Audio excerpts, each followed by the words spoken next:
Good evening. You're watching the news on Croatian television. Representatives of Croatian missing persons organizations departed for Belgrade today, where they will meet with Serbia's president. They plan to ask Aleksandar Vučić to follow through on the promises he made in Zagreb earlier this month that he could help the families of the missing learn the truth about what happened to nearly 2,000 people still unaccounted for since the 1990s homeland war. We are going there to demand that he carry out the promise he made in Zagreb to help resolve the issue of the missing. We want him to apply pressure on the institutions in Serbia that have information on missing persons or ones that are relevant to this issue. We want Croatia to get the information it is asking for and other information that we can't define precisely, but we do know that it is archived. The Serb National Council is asking for more autonomy for the Serb community in Croatia, a status that has not been granted to any other ethnic minority. This was one of 13 demands adopted by the Council last week. Such increased autonomy would mean Croatia would have to amend its constitution, which requires the support of a two-thirds majority in parliament.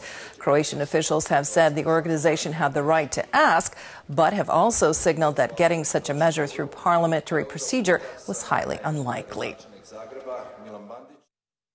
In the Republic of Croatia, a democracy, everyone has the right to ask for rights they believe are relevant to them. So too does the Serb National Council.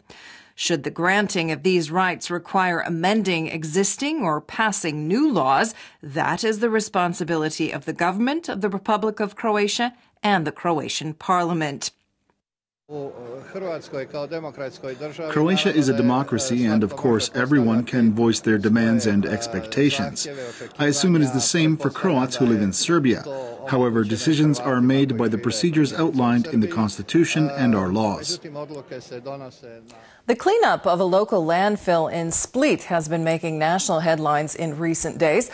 Local activists protested on the city's waterfront on Saturday, accusing the environment experts and local and national officials of botching the cleanup operation.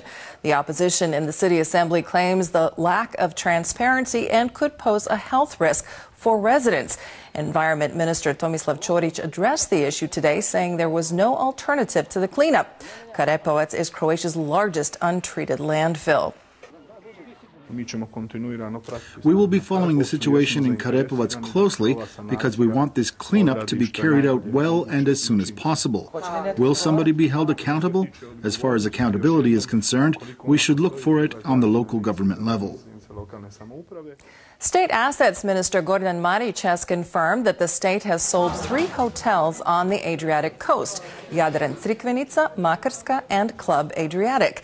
A new tender will be announced for Dubrovnik's Maestral hotels. The initial price for these 3 hotels was 390 million kuna, and we've accepted 3 bids totaling 426 million kuna, 36 million more than the starting price. The commitment to invest in these 3 hotels is more than 1 billion kuna. Most wants Croatian lawmakers to declare an exclusive economic zone in the Adriatic Sea. They've entered the bill into procedure and say that it is not only in the interest of the country, but in the interest of the EU as well. The zone will protect Croatia's interests and resources, says Most leader Božo Petrov. We are following the example of all other countries in the Mediterranean. The last ones to do so were Britain and France. The benefits Croatia can reap from this are manifold, both economic and environmental. 20 years ago, Croatia established its Mine Action Center, the institution that has spearheaded and coordinated efforts to clear the country of landmines left over from the homeland war. Croatia still has around 400 square kilometers of land that must be swept.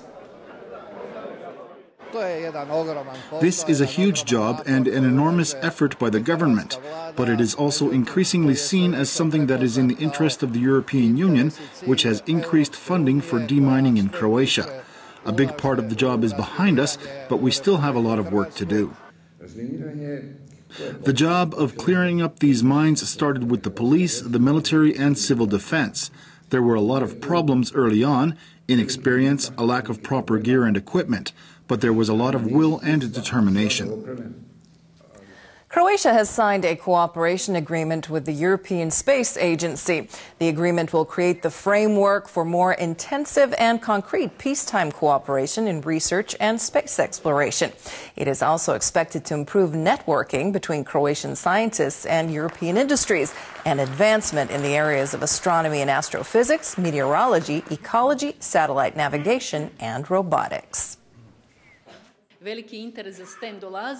Increased interest in the STEM fields is coming from research and the opportunity for us to use, even in the experimental phase of our curricular reform program, the materials produced by and available from the European Space Agency.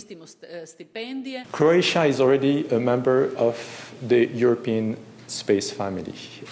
You are an EU member state, so it means that you're making decisions about Galileo, Copernicus, and the space component of Horizon 2020, which is already making you, an active member of the European space family. But with this cooperation agreement, we are now about to reinforce this and to take that journey together in this first step of the formal collaboration. In sports, at the Winter Olympic Games in Pyeongchang, Croatia's two-man bobsled failed to qualify for a fourth run. Pilot Dražen Silić and brakeman Benedikt Nikpalj took the 30th spot overall on Monday. Canada took the gold medal. This was the first time Croatia had a two-man bobsled in Olympic competition.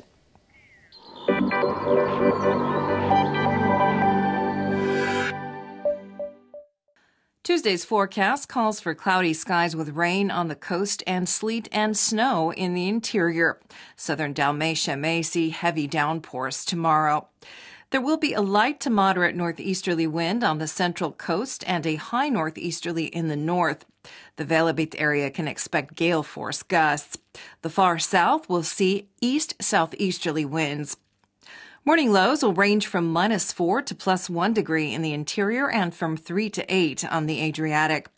The day's highs will be between -2 and +3 degrees inland and between 6 and 11 on the coast. Cloudy weather with snow is in store for continental Croatia this week. Some parts of the interior will get some very wet snow bordering on rain. Temperatures will hover just around the 0 mark, but with the wind chill of moderate to high northeasterly and easterly winds, it will feel colder. Windy weather is expected along the coast with a high northeasterly in the north and east-southeasterly winds in the south. There will be occasional showers, mostly in the north, where there is also a chance of some sleet and snow, especially late Wednesday and on Thursday.